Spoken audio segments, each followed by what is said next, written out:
Om Om Om Om Sahana Vavatu Sahanau Bhunaktu Saha Viryam Karavavahe Tejasvinavadhitamastu Ma Vidvishavahe. Om Shanti Shanti Shanti Harihi Om Shri Gurubhyo Namaha Harihi Om. बोलिए श्री सद्गुरुनाथ महाराज की जय। समस्त जन कल्याणे निरतं करुणामयं नमामि चिन्मयं देवं सद्गुरुं ब्रह्मविद्वरं सद्गुरुं ब्रह्मविद्वरम्। ओम श्री चिन्मय सद्गुरवे नमः। नमः Shri Shankaranand गुरुपादाम्बुजन्मने सविलास महामोह ग्राहग्रासैक कर्मणे। Hari Om. So we are seeing this text Panchadashi, chapter 7, Tripti Dipa, the light on contentment of a self-realized being. So the first verse is from the Brahmacharini Upanishad. That verse has been the key so far. Atmanam chet vijaniyat ayam asmi iti purushaha kimichan kasya kamaya shariram anusanjvaret. So the first verse we've been seeing that meaning, the description of Atma or I, then Purushaha, I am. Now Asmi, we saw Aham Asmi, I am. That meaning has been described so far. Now the meaning of the word I am is coming in 2-3 verses, and then we go on to a lovely 7 verses which tells a story, and through the story it gives a great meaning for us to understand. It will be a revealing session for us, I promise. That's the beauty of that story. It's a commonly known story. When we get to that, we will see. So the meaning of the word I am, or this, I am asmi iti purushaha. This purushaha, this individual, I am, this, asmi, I am. So what is the meaning of that word I am in Sanskrit? Asandigdha viparyasta bodho dehatmaniksyate tadvadatreti nirnetum ayam ityabhidhiyate. Ayam iti abhidhiyate. Swami Vidyaranya says this, the word this has been called to refer to something what we know very clearly, without any doubt or without any wrong perception. We know something very clearly. What do we know? Asandigdha aviparyaya. Asandigdha aviparyasta bodhaha. The knowledge is asandigdha. It is free of any doubt. Sandigdha means doubt. Asandigdha means no doubt. And aviparyasta, there is no viparyaya, there is no erroneous perception or wrong understanding. What is that knowledge we have? What is that thought we have? Which is asandigdha. There is no doubt and there is no wrong understanding. The thought is deha atmani ikshate. This body is I. We don't have any doubt. You say, are you there? You say, yes, I am here. What do we refer to? We refer to the body. Do we have any doubt that it is I, it is Sharanya, and it is not Gayatri? We don't have any doubt. Aviparyaya, when it is this person called Sharanya, do we ever say it is Katyayani or it is Saraswati or somebody else? No. Aviparyaya. Viparyasta bodhaha. This knowledge or this thought that arises when seeing this physical body is very clear. For whom?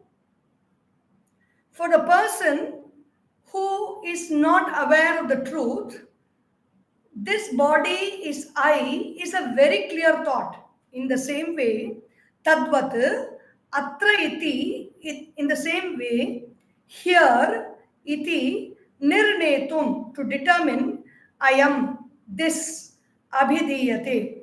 This self or Brahman is called I am here, just like how we know that the ignorant person, the person who is ignorant of who he or she is really in reality, a person who is ignorant of that, how that person is very sure that he or she is the physical body.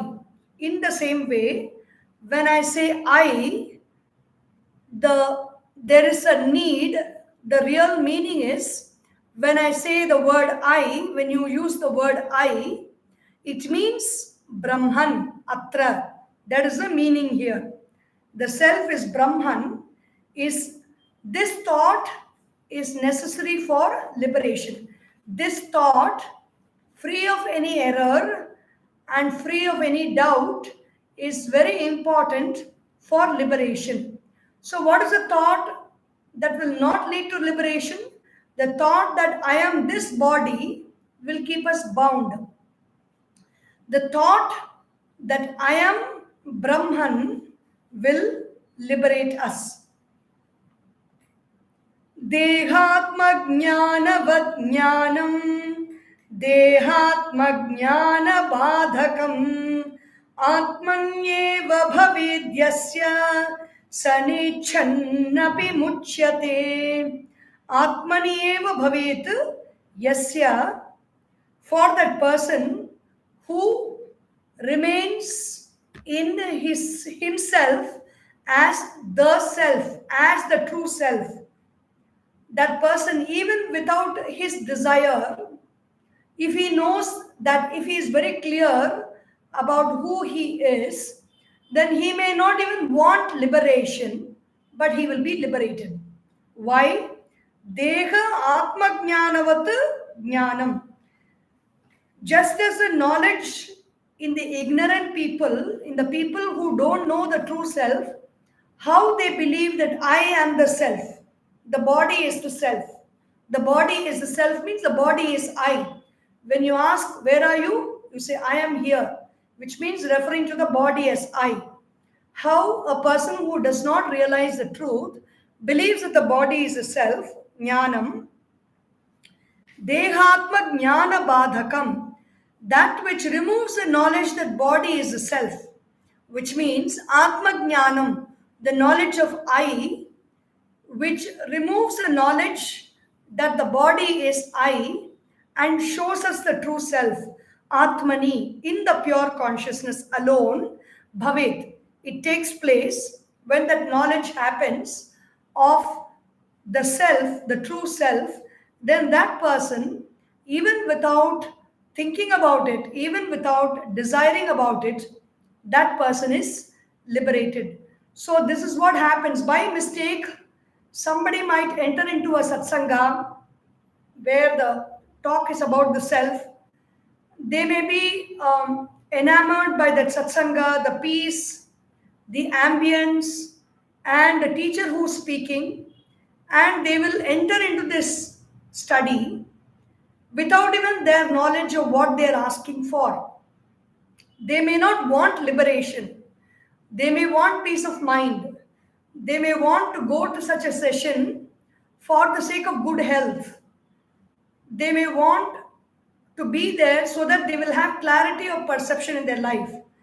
But as a natural side effect of this knowledge, what happens is, even without wanting it, that person becomes liberated. Liberated means liberated from sorrow, liberated from grief, liberated from suffering, liberated from limited knowledge. Whatever the mind thinks, so one becomes. This is a power of conviction. If I believe I am a failure, then I will fail. If I know truly that I am the self, then I become the self. Meaning I realize that I am the self. We don't become the self. We realize the true nature of our own self. Yachittas tanmayo bhavati guhyam etat sanatanam, says the Maitrayan Upanishad. Yachittaha tanmayo bhavati. Wherever the mind is, the mind becomes that. Guhyam etat sanatanam. This is the very ancient truth of all times. If Puja Guruji here says, if one does not wish to be liberated, meaning one should avoid Vedanta if one wishes to remain in samsara, which means constant motion, constant change, change outside, change within, experiencing change within. The biggest change that we experience within is the change of birth and death. If we want to keep moving in this cycle, then we should not enter into the realms of Vedanta. If we unconsciously enter into the realms of Vedanta also, we will be liberated. So what to say of people who consciously make an entry into the study of Vedanta? Liberation is certain. The question is continued by the student. Ayamitya parokshatvam uchyate chet uchyate chet taduchyatam swayam prakasha chaitanyam aparoksham sadayatah.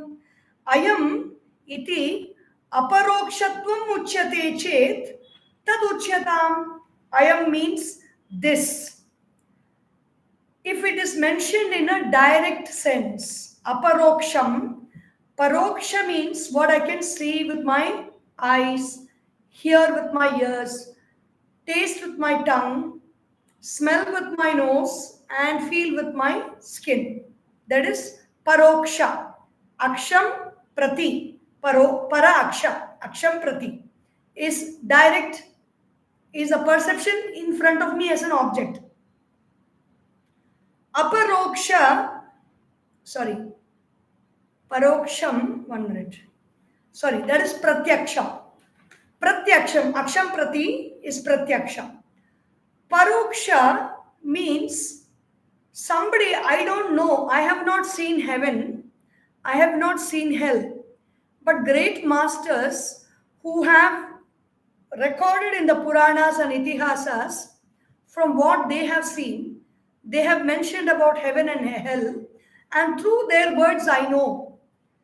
And in the same way, I might not be seeing a cricket match that's happening in Pakistan or England or New Zealand or Australia, but the TV cameras, the satellites, everything is seeing the match, and they are broadcasting it for me, and I am able to see it in Delhi, Chennai or Puducherry. I am seeing that cricket match. Even though I am not directly seeing the match, I am seeing it through the eyes of somebody else. That is paroksha. So Puja Guruji here says, pratyaksham can become paroksham and paroksham can become pratyaksham. What is direct? For me, Puducherry is direct. So that is pratyaksham. But suppose I go to Ayodhya one day, then in Ayodhya will become my pratyaksham and Puducherry will become my paroksha. If suppose I come back from Ayodhya to Puducherry, then Puducherry will become pratyaksham and Ayodhya will become paroksha. In the same way, this ayam iti aparokshatvam uchyate. Ayam means this self.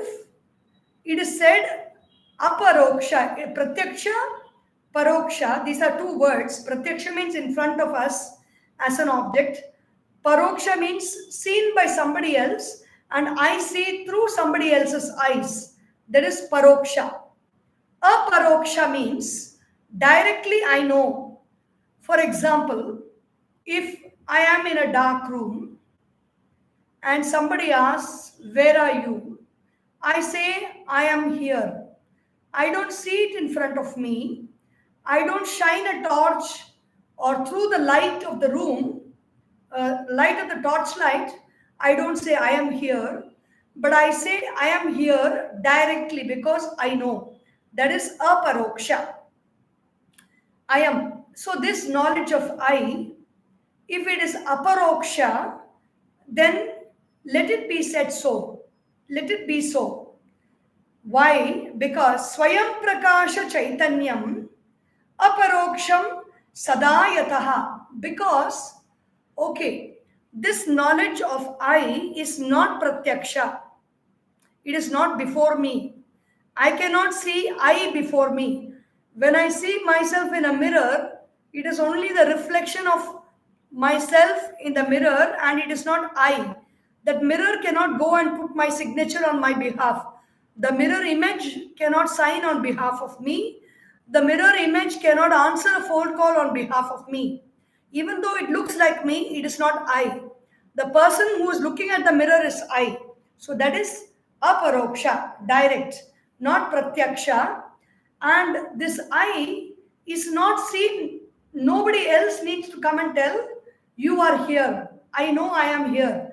I don't need a third person to look at me from somewhere and say, can't you see you are here? I can see you are here. No, I can say for myself that I am here. That is the meaning of not pratyaksha, not paroksha. If it is not pratyaksha, not paroksha, if it is obviously not pratyaksha. It is not before my eyes. It is here. The subject. The subject cannot become the object. So pratyaksha is ruled out. The object, the subject the subject is not far away, somewhere else where I cannot see. The subject is right here. And so it is not paroksha also. It can be seen directly here. If it is not seen by somebody else, and if it is not in front of my line of vision, then what is it called? Aparoksha. It is not seen by somebody else. It is seen by me directly. It is experienced by me directly. Why it is experienced directly? Swayam Prakasha Chaitanyam. Swayam Prakasha. This light, this reflection of consciousness, which shines as the light or light of awareness in my thoughts. It is outside my thought also. It is within my thought also. That reflection of consciousness, that light of awareness is I. Sorry, not the reflection of consciousness. That light of awareness, that it is shining its light within the thought and around the thought is I. Truth as a self is self-shining. Swayam Prakasha. Swayam Prakasha means it is shining by its own light. The sun is the Swayam Prakasha that we can objectively see outside. It shines by its own light. It is not shining by the light of any other planet. The moon does not have light of its own. The earth does not have light of its own. It is shining with the light of the sun. Swayam Prakasha. The Atma or the self or I is Swayam Prakasha. It is revealing itself by itself, and it is not, it doesn't need anything else or anybody else to come and point out its presence. Chaitanya. Chaitanya means it's a form of knowledge. I know. I am aware. Awareness. Chaitanyam. Aparoksham. It is seen by me directly. It is not inferred through somebody else, or it is not seen as an object, but it is experienced by myself directly. Aparoksham. Sadayataha. Always it remains like this, and therefore it is called aparoksha. Aparoksha means it is seen by me directly. So the self is self-evident and does not need Vedanta knowledge. Again here, why do we study Vedanta? We study Vedanta because we have a doubt. We are not very clear. we don't have an understanding about what is inside this body. What is that consciousness? What is the content? What moves his body? What force moves his body? Who I really am? We don't know. So we are studying Vedanta. Vedanta knowledge is not required for knowing who I am.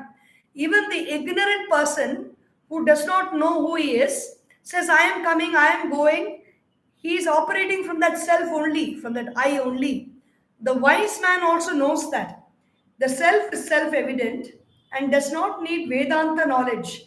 It is the individual who is ignorant who needs self knowledge to reveal that which is always his immediate experience. Since I don't know, I need this knowledge for me to know. If somebody has kept chocolate in the fridge and I love chocolate, if I don't know that there is chocolate in the fridge, I am never going to take the chocolate until I open the fridge and see it for myself. Because I don't know, somebody is pointing out to me that there is chocolate in the fridge. When that is pointed out, I go immediately and I take it up and I enjoy eating that chocolate.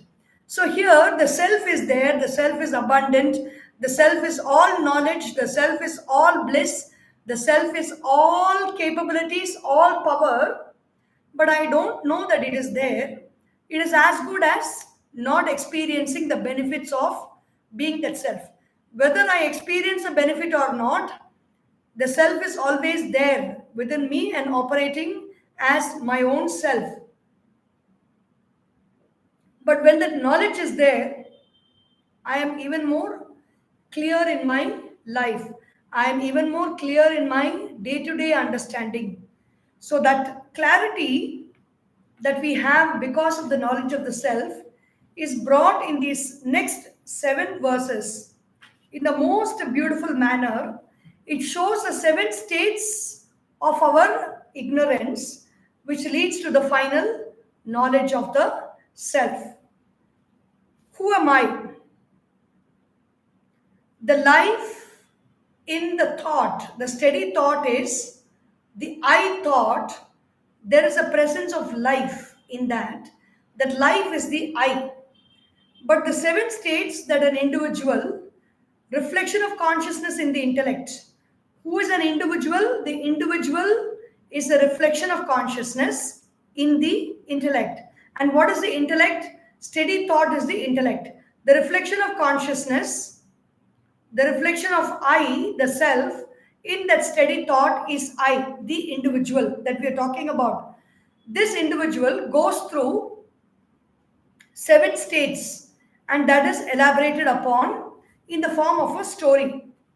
Paroksham aparoksham cha jnanam ajnanamityadaha nitya paroksha rupepi dvayam syad dashamo yatha.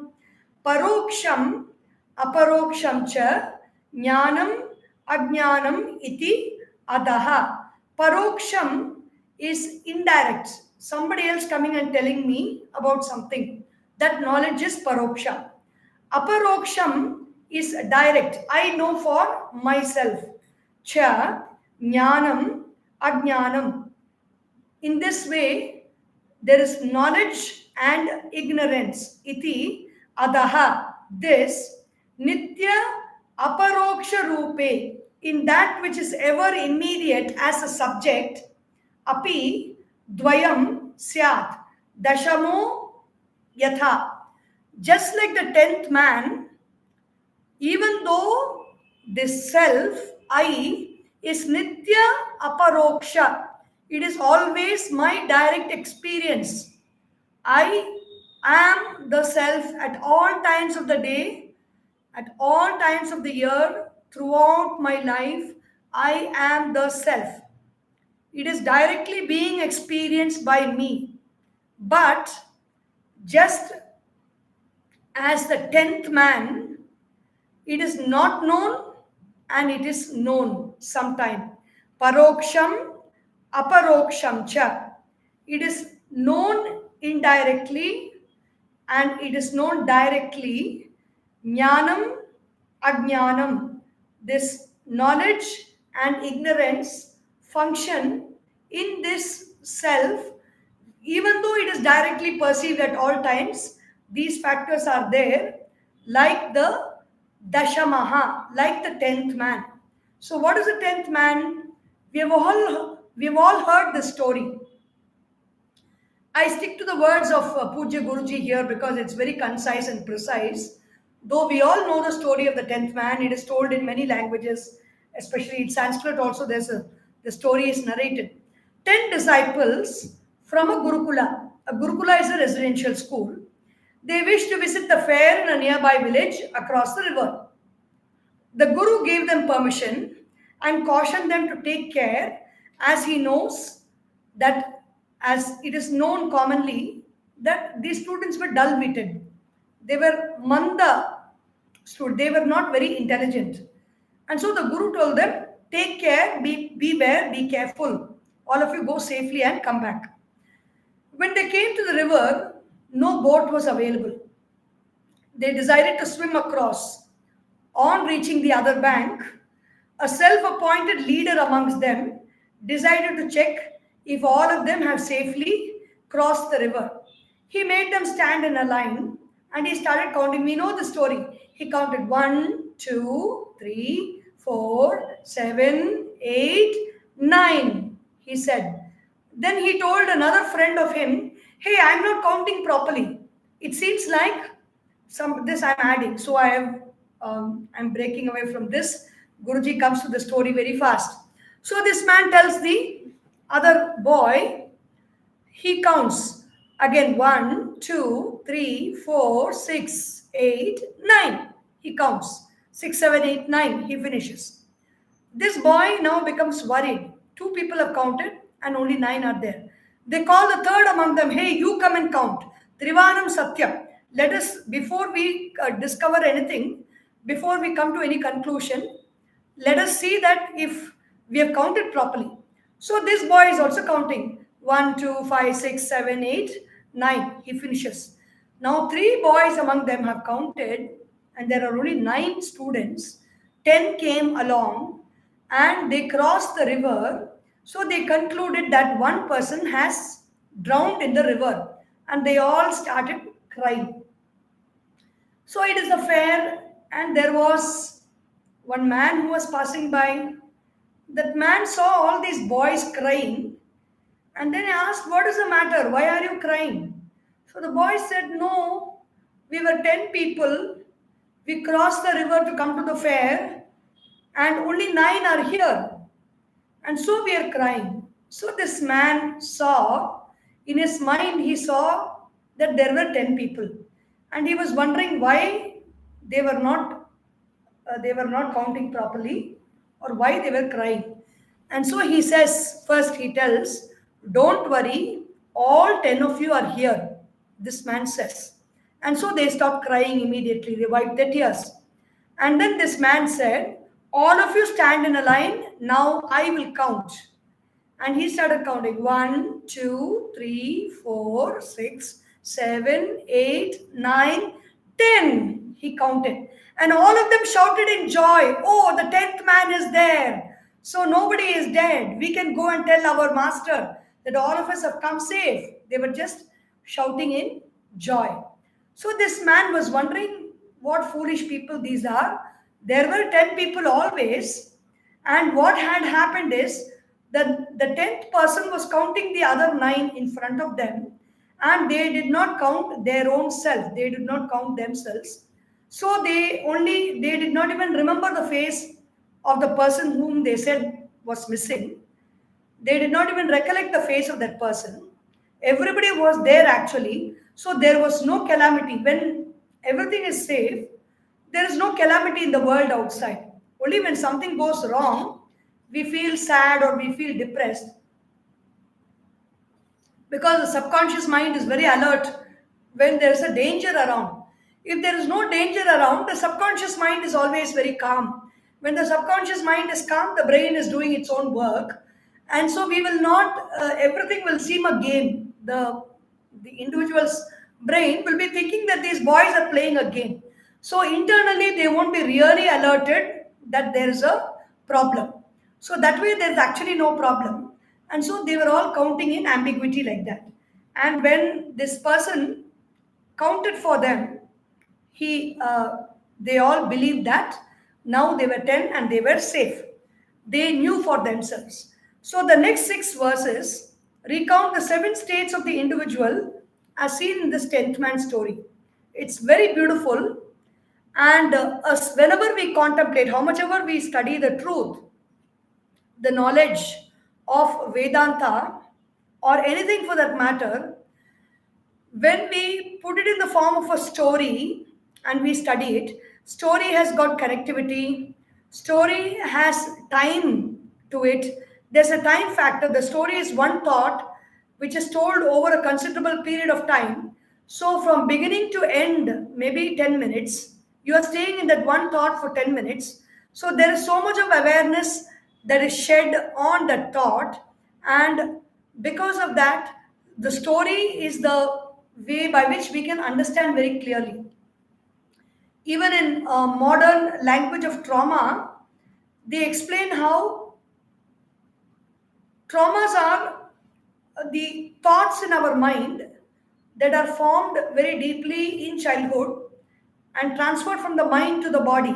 It is first a perception, then it has become very solid and it is transferred to the body, and the body keeps the score and keep repeating the thought. If the thought is of some problem, every year the thought will be repeated at that point of time, because the body feels that this thought happened and it is there, and that situation has to happen this year also.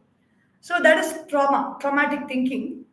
And how to come out of this traumatic thinking? One of the methods that is used is telling stories, narrating that event in the form of a story. And every time we tell the story, we take that memory. The memory is being cleaned a little bit and put back in the file. So when whatever memory in this context we have is our ignorance of the true self.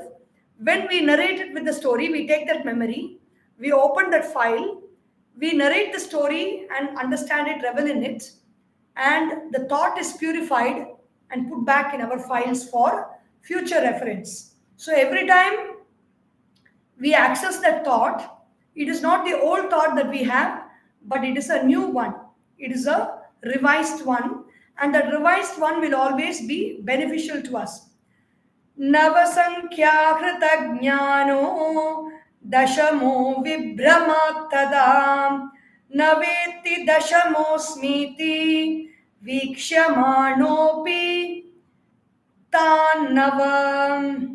नवसङ्ख्या आहृतज्ञानः दशमो विभ्रमात् तदा. This dashamaha, or the 10th man, vibhramat, due to delusion. What is the delusion? The delusion is navasankhya akrita jnanaha. My consciousness or my awareness has been trapped by this 9-number thought. This 9 members thought, like that one person is counting 1, 2, 3, 4, 5, 6, 7, 8, 9.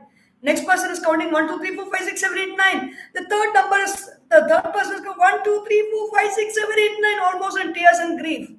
And so that 9 number, that 9 thought is soaked in grief, is soaked in delusion, is soaked in ignorance, and this light of consciousness is trapped in that 9 thought.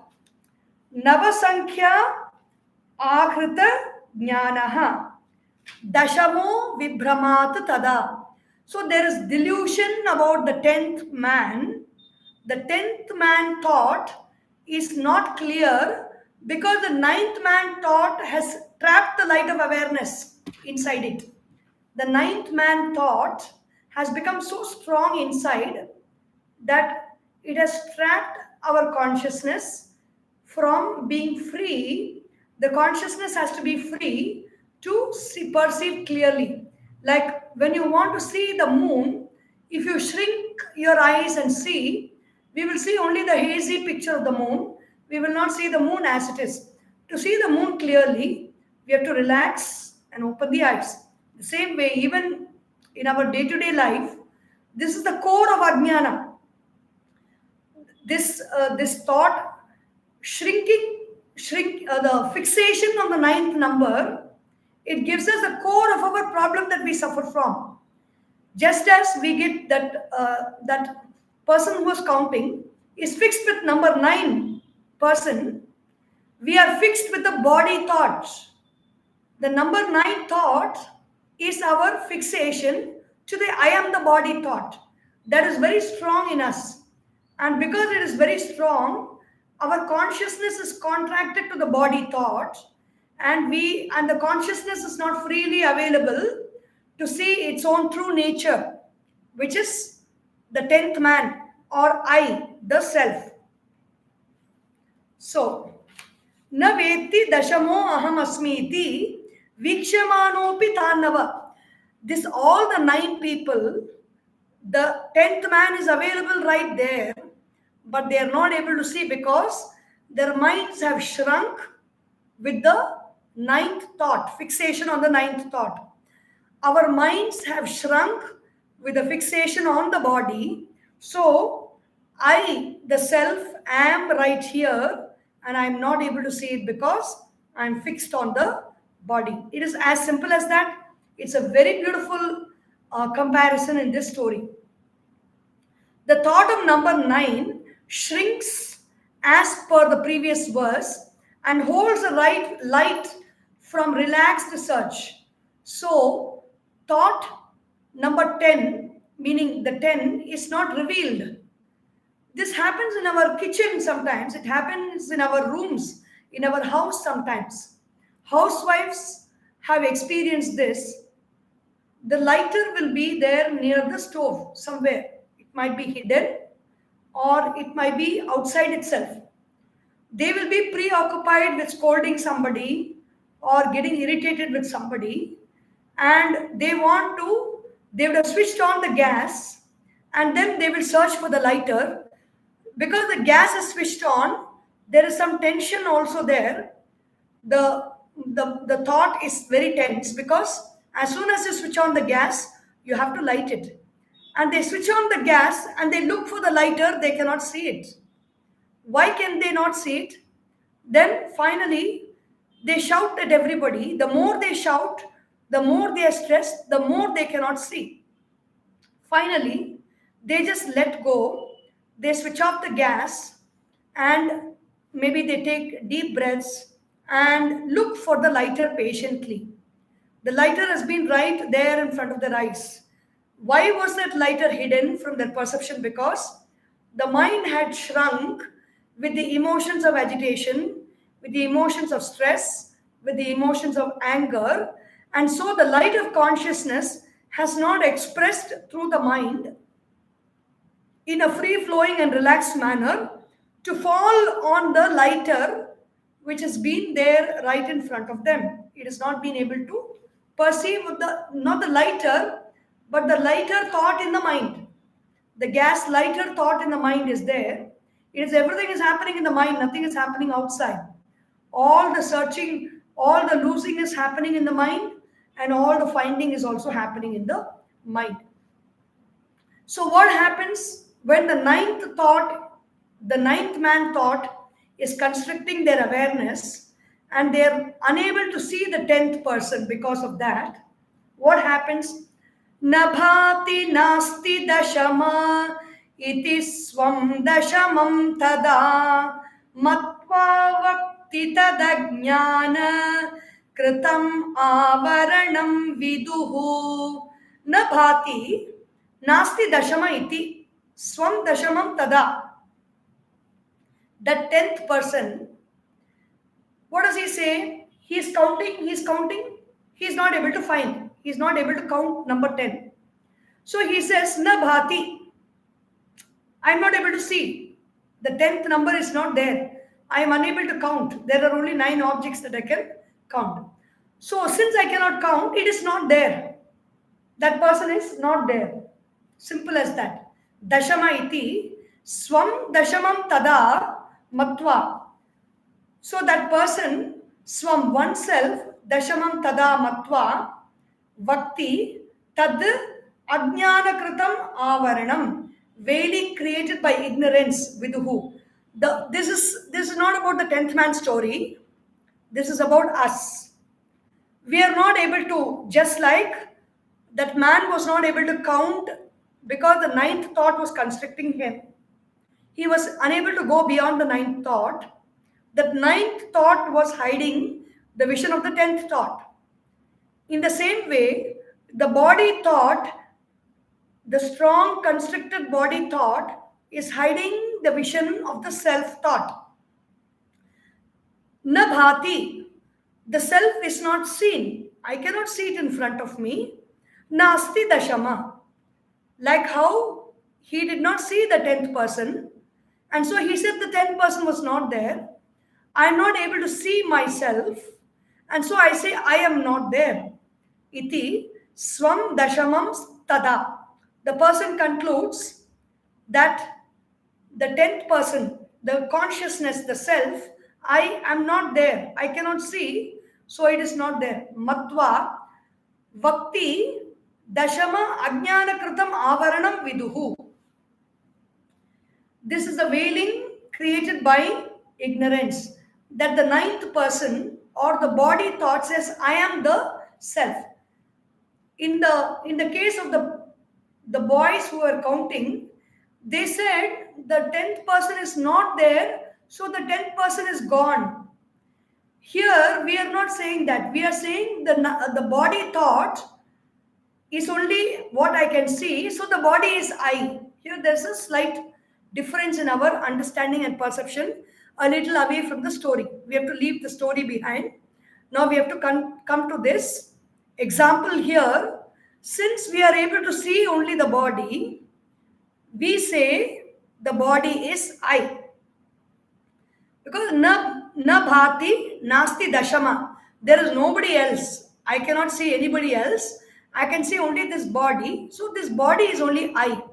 It is because of the veiling of ignorance. It's a veiling of that constricted body thought on my consciousness. I am saying this body is I. Then the third step.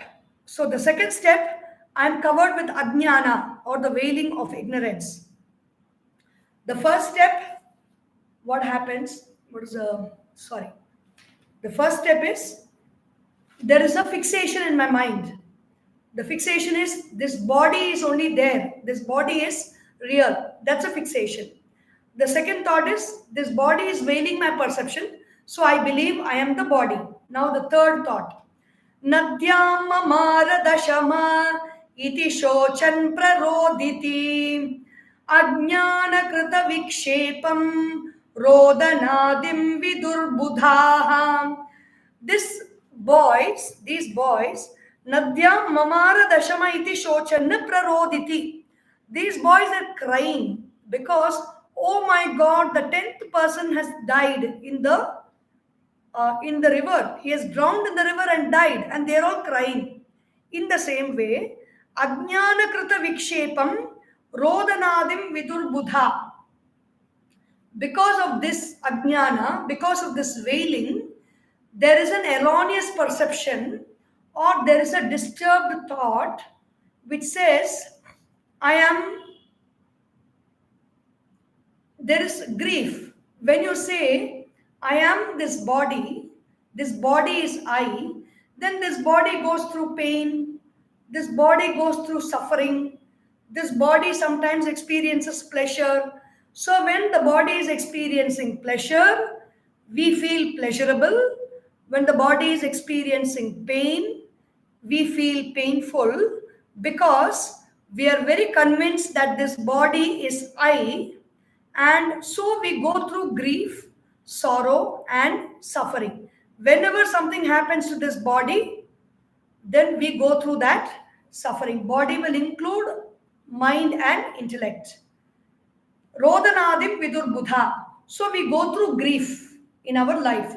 We go through grief, sorrow, and suffering because of the ignorant thought of I am this body.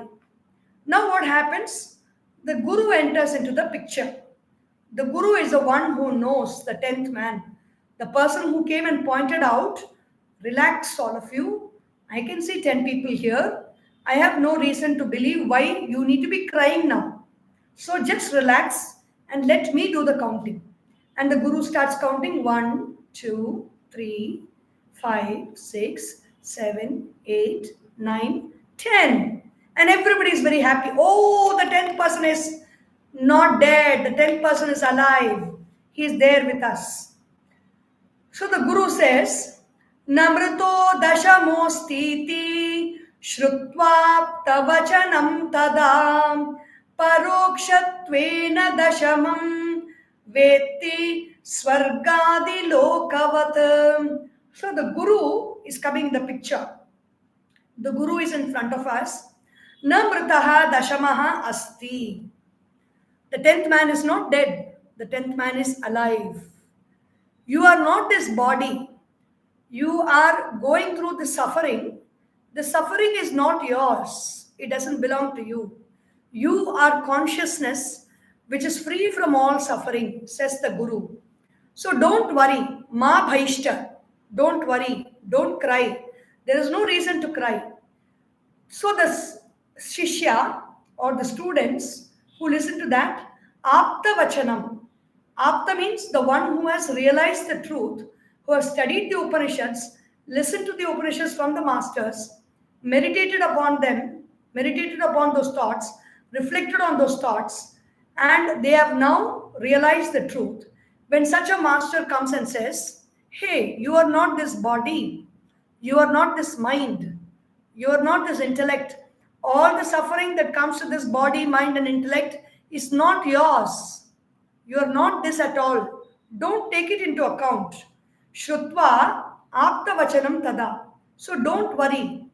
Be free of sorrow, grief. Parokshatvena dashamam veti. The students come to know about the 10th person through the other person, through the other Guru, the master. And the student, they don't know. The master says 10 person is there. Okay. Then they are relaxed. And so even when the master is counting, they are not able to believe that there is 10. How come we counted it is 9 and it is 10 for you? They did not believe.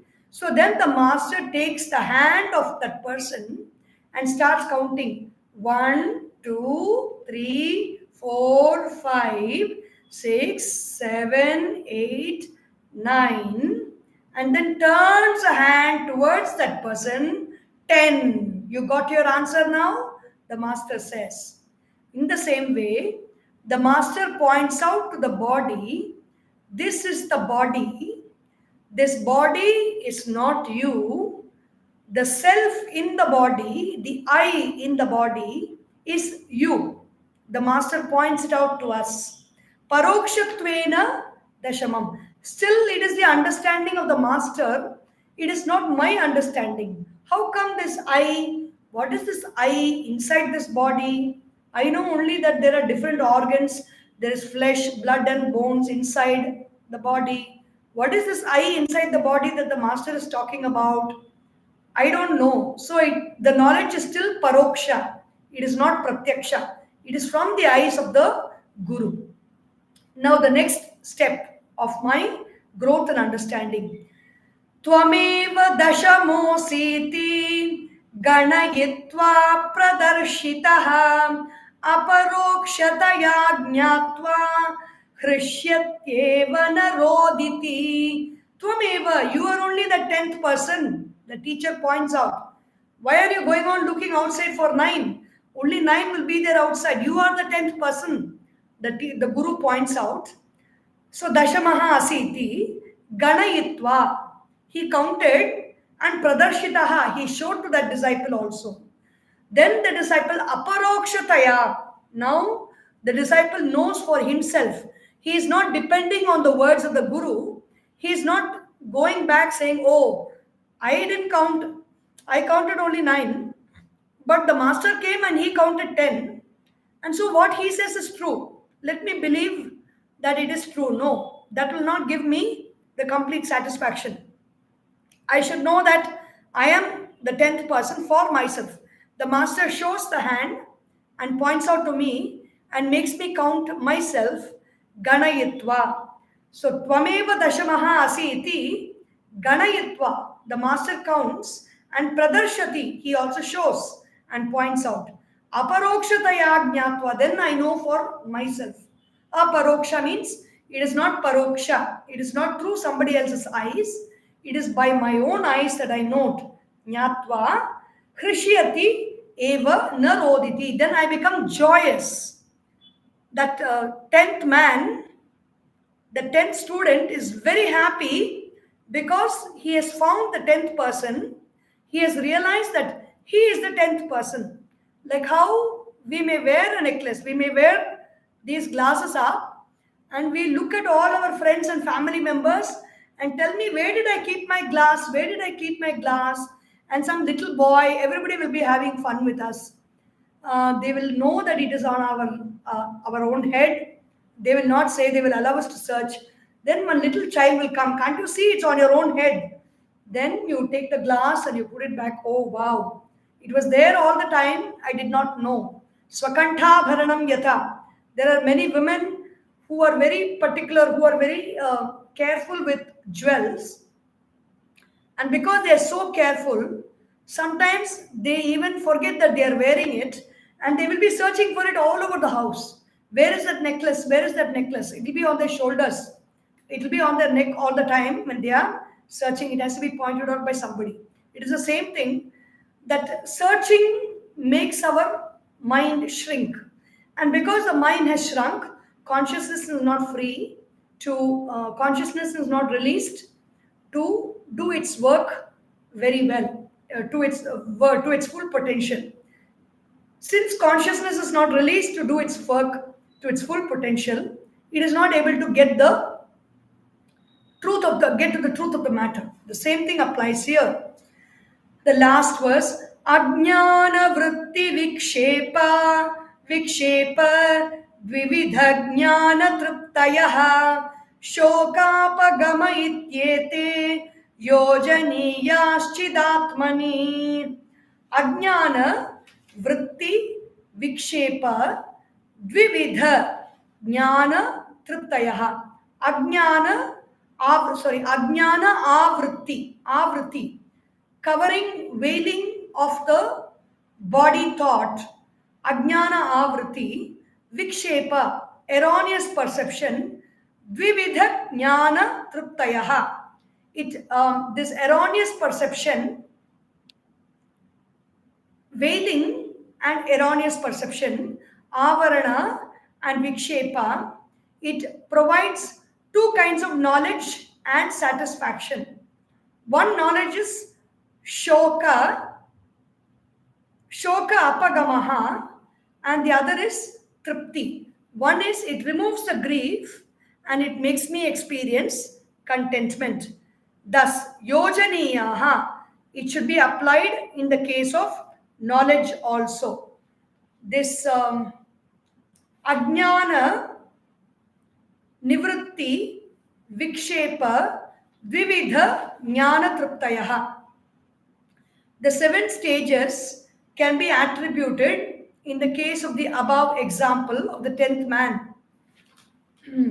Let us see this 28th verse, what exactly it says. 26, 27, 28th verse. The 7 stages can be attributed in this case of the above example of the 10th man. That is ignorance, veiling, projection, 2 kinds of knowledge, indirect knowledge and direct knowledge, cessation of grief and satisfaction. Wonderful. The 7 stages are ignorance. The first is, I don't know. The 10th man is, I cannot see there is a 10th man. So the 10th man is not there. I don't know. Veiling is, I cannot see, so I don't know. I cannot believe it. Third is projection, is the grief. I feel very sorrowful because the 10th man is not there. Projection. Then 2 kinds of knowledge. That is paroksha jnana and aparoksha jnana. The Guru gives a paroksha jnana and I have the aparoksha jnana. And then cessation of grief and satisfaction. When I have the knowledge of who I am, all grief is gone. I am that self. I am that all powerful consciousness. I am unlimited being which has got no finitude. There is no desire in me. There are no thoughts in me. There are no emotions in me. There are no feelings in me. And there is nobody else in me. I am that which is. When I have this knowledge, there is no grief. Grief is a thought. Grief is an emotion. Satisfaction. There is satisfaction, meaning I am now satisfied. Like that 10th man was satisfied after he knew that the 10th man was alive. In the same way, when I know that I am the eternal and immortal consciousness, I feel very satisfied. There is nothing more that I desire in this world.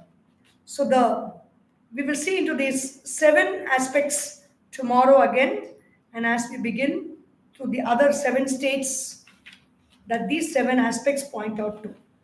Om Sarvesham Swastir Bhavatu, Sarvesham Shantir Bhavatu, Sarvesham Purnam Bhavatu, Sarvesham Mangalam Bhavatu, Sarve Bhavantu Sukhinah, Sarve Santu Niramayah, Sarve Bhadrani Pashyantu, Ma Kaschid Dukkha Bhag Bhavet, Om Asatoma Sadgamaya, Tamasorma Jyotirgamaya, Mrityorma Amritam Gamaya, Om Purnamadav Purnamidam Purnat, Purnamudachyate, Purnasya Purnamadaya, Purnameva Vashishyate. Om Shanti Shanti Shanti. Harihi Om. Shri Gurubhyo Namaha. Harihi Om. Boliye Shri Sadgurunath Maharaj ki Jai. Har Namah Parvati Pataye. Har Har Mahadeva. Hari Om.